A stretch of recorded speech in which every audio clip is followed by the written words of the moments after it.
Hello beautiful people, if you want to see how I made this very tasty and odorless pap, keep watching.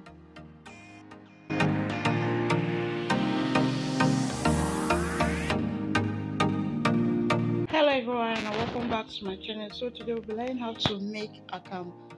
So I'm going to use a red corn. You can actually use gero or white corn to make your pap. It depends on what you want.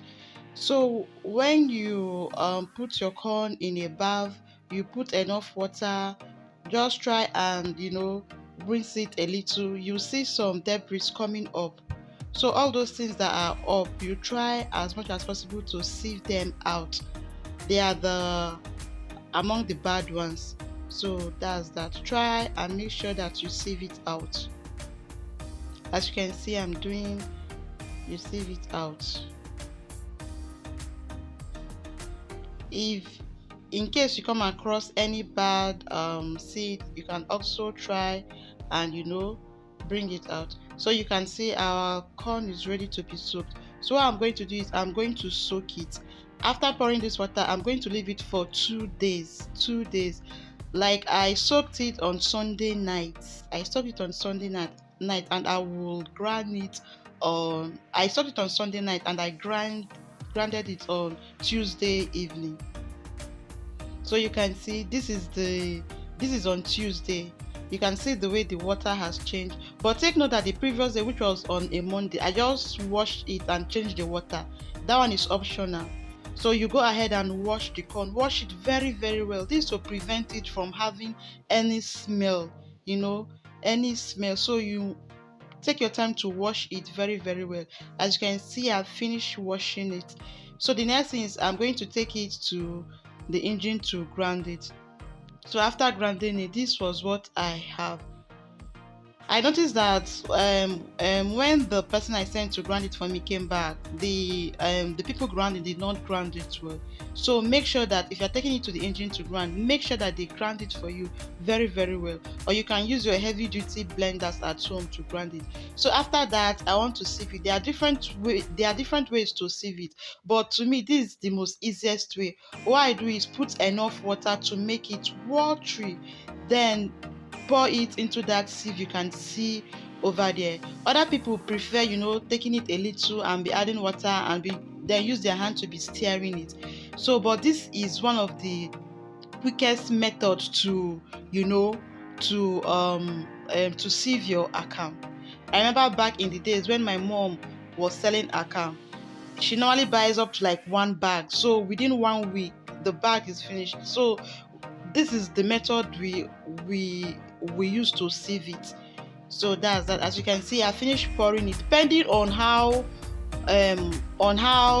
much quantity you are doing, just be putting it. Don't put too much. If you put too much, it's going to tear the bag. So just a little, then you sieve it, then bring out the shaft. So that's it. Just pour enough water to make it watery, then pour it onto the sieve and then sieve it like that. So if yours is much, you have to do it in sections. So mine was not much. I think this was about half plate. I just wanted to make a little, so this was half plate, so mine was not much. So that is that. So after sieving it, I'm going to bring out the shafts. So the shafts, you can also dry it. When it's dry, if you are rearing all this chicken and goat and the rest, you can give it to them to eat. So that's that. This is the shaft.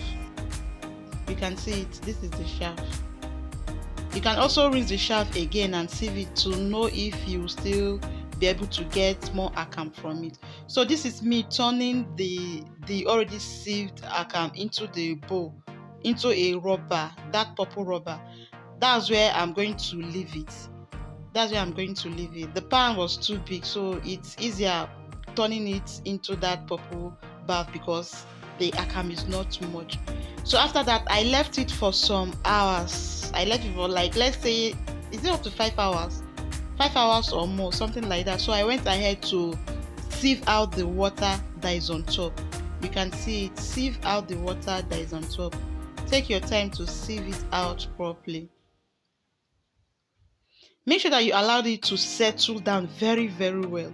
depending on how much yours is, allow it to settle down very well before you sieve the water. So depending on your quantity, it can take much hour or less. That's depending on the quantity. So after that, I just went ahead to turn it and then pour it into a bag, because there is still water in it, so I still want it to, the water to come out from it. So as you can see, I place it on a sieve, and then the water will be falling into the bath that is under.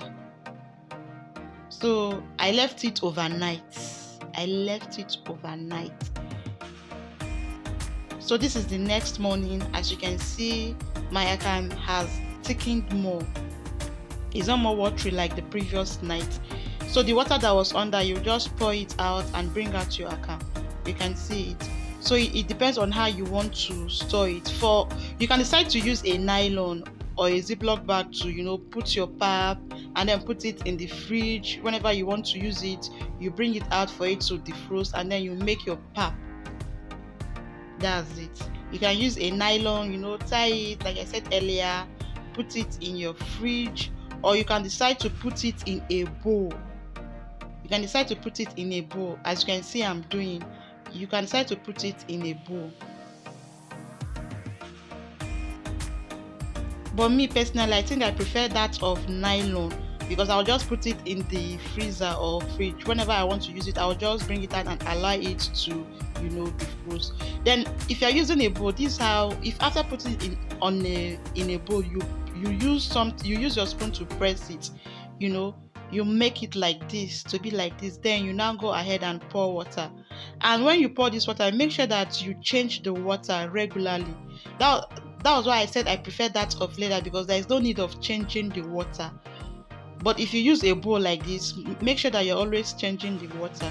So that's that. I hope you learned something from this video. If you do not forget to share with your friends. Bye.